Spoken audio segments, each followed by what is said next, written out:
Guys मेरे पास में एक कमेंट्स आया था कि मैं 2000, 3000, 1000, 2000 करके 5 फंड में इन्वेस्टमेंट करता हूं। मैं पीछे बोर्ड पे मैं दिखाने जा रहा हूं कि मैं इन्वेस्टमेंट करता हूं 15 से 20 साल के लिए मैं ऐसे इन्वेस्टमेंट करूंगा। क्या मेरा फंड सही है और हमें इन्वेस्टमेंट करना चाहिए इस फंड में? मेरा कितना का फंड तैयार होगा? गाइज यहाँ पे देखना है कि ये 20% से हर साल से इंक्रीज कर रहे हैं। यहाँ पे आपको समझ में आ जाएगा कि लगभग 2 करोड़ का इन्वेस्टमेंट हो रहा है इस फंड में। तो चलिए हम बातें करेंगे बोर्ड पे और समझेंगे कि हमारा कितना का फंड तैयार होता है, कौन सा म्यूचुअल फंड है जो हमें हाई ग्रोथ देता है और हम 2000 रुपया मंथली इन्वेस्टमेंट करते हैं या 3000 या फिर 1000 मंथली इन्वेस्टमेंट करते हैं तो हमारा कितना का फंड तैयार हो जाता है साल के लास्ट में जब हम देखते हैं। और 20% इंक्रीमेंट के साथ भी हम कैलकुलेट करेंगे। तो चलिए हम बोर्ड पे समझते हैं कितना का हमारा फंड तैयार होता है। गाइस यहाँ पे जो इन्वेस्टर है वो XYZ है, मैं उसका नाम ऐसे डिक्लेयर नहीं करने जा रहा हूँ, आप कमेंट्स में देख सकते हैं। और मिराई असेट टेक्स फंड में उन्होंने ऐसे 2000 रुपया मंथली इन्वेस्टमेंट कर रहे हैं।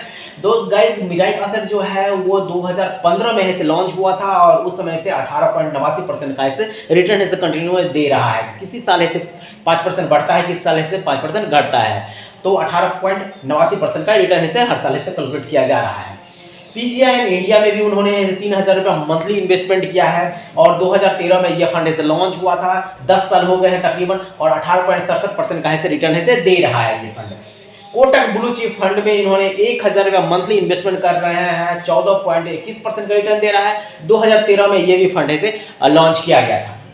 कैनरा रेवेको स्मॉल कैप की अगर बात करते हैं तो 2000 रुपया मंथली इन्वेस्टमेंट कर रहे हैं। गाइस यहाँ पे ये फंड है 2019 में लॉन्च किया गया था और 26.80% का ऐसे रिटर्न है कंटिन्यूसली दे रहा है। लास्ट फंड की अगर बातें करते हैं तो quant India small cap fund है। गाइस यहाँ पे आप देख रहे हैं 2000 रुपया मंथली इसमें भी इन्वेस्टमेंट किया जा रहा है।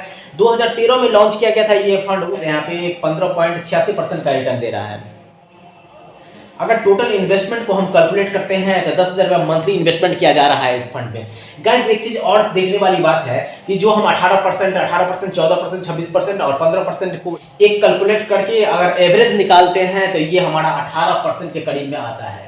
18% के करीब में आता है। वैसे ये बढ़ भी सकता है, घट भी सकता है। अगर ये घट बढ़ सकता है तो ये भी हमारा 18% जो है घट भी और बढ़ भी सकता है।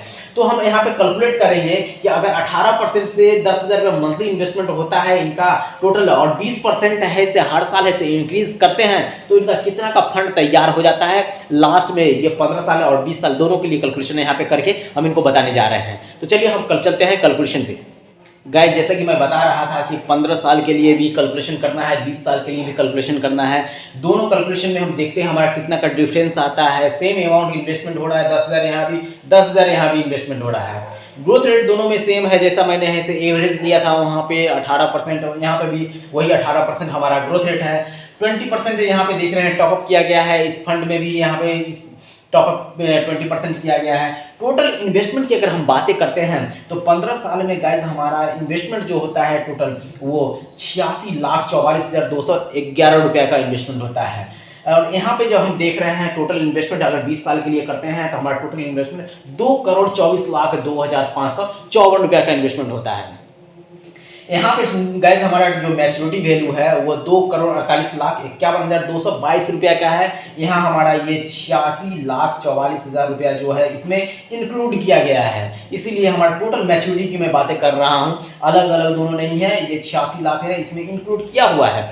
यहाँ पे भी बातें अगर करते हैं गाइस तो 2,24,02,554 रुपया है। यहाँ पे भी गाइस हमारा 8,17,07,344 रुपया हमारा जो मैच्योरिटी वैल्यू होता है उसमें हमारा ये अमाउंट जो है ऐड किया हुआ है, कोई अलग नहीं है। तो दोनों के बीच के आप डिफरेंस को समझ रहे हैं। दोनों में से आपको जो 15 साल के लिए इन्वेस्टमेंट करना है या फिर 20 साल के लिए इन्वेस्टमेंट करना है, मैं 15 साल के लिए भी 20 साल के लिए भी दोनों यहाँ पे कैलकुलेशन कर दिया हूँ। आपको अगर लगता है 15 साल तक ही इन्वेस्टमेंट कर हम स्टॉप कर दें तो आप यहाँ पे स्टॉप कर सकते हैं। अदरवाइज अगर आप कंटिन्यू करते हैं 20 ईयर के लिए तो आपका फंड 8 करोड़ 17 लाख का तैयार हो जाएगा। बट आपका यहाँ पे इन्वेस्टमेंट भी काफी बड़ा होगा गाइस, 2,24,00,000 रुपया का इन्वेस्टमेंट होगा। यहाँ पे आपका 86 लाख रुपया का इन्वेस्टमेंट हो रहा है। ये भी कम अमाउंट नहीं है, बट आपकी मर्जी, आप अगर इन्वेस्टमेंट करना चाहते हैं 15 ईयर या फिर 20 ईयर, आप अपने हिसाब से 15 साल के लिए या 20 साल के लिए इन्वेस्टमेंट कंटिन्यू कर सकते हैं। ये आपका गाइस फाइनल फिगर हो गया। अगर आप इन्वेस्टमेंट करना चाहते हैं 25 ईयर के लिए तो आप इसे बढ़ा सकते हैं, अदरवाइज आप यहाँ पे स्टॉप कर सकते हैं गाइस। तो मेरी वीडियो अच्छा लगा तो मेरी वीडियो को लाइक शेयर सब्सक्राइब जरूर करें, बेल आइकन जरूर ताकि हर नोटिफिकेशन आपको सबसे पहले मिले। थैंक यू, धन्यवाद।